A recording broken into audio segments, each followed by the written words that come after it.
Kad pirmo reizi noklausījos demo versiju, es sapratu, ka dziesma ir īpaša, un šai dziesmai vajag arī īpašu video.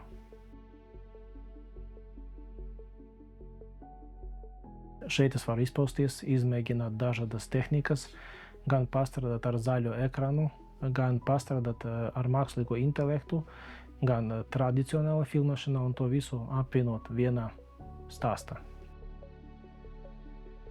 Tā kā, piemēram, zaļo ekrānu es izmantoju pirmo reizi, tāpat arī ar mākslīgo intelektu tādā apjomā es strādāju pirmo reizi.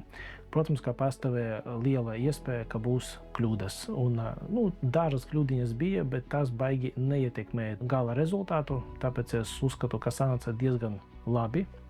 Darbs tieši ar mākslīgo intelektu aizņema ļoti daudz laika. Pēc pieredzes varu teikt, ka par šo te laiku es varēju safilmēt, samontēt vēl 2 klipus.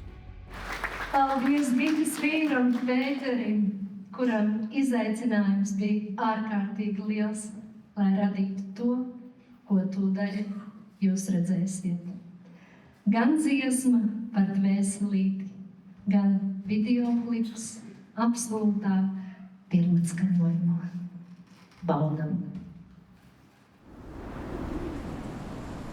Trauslākam par jebkuru stiklu un porcelānu ir cilvēka dvēsele.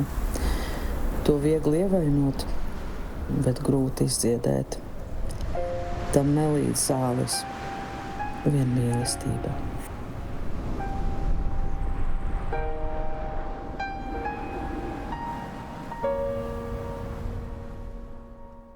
Siltā sagās tīrā autā,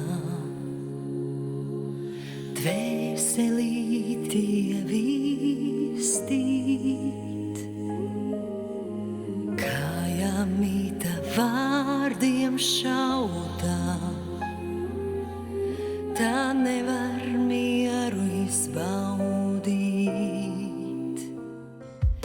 Protams, ka bija ļoti patīkami redzēt savu darbu uz liela ekrāna.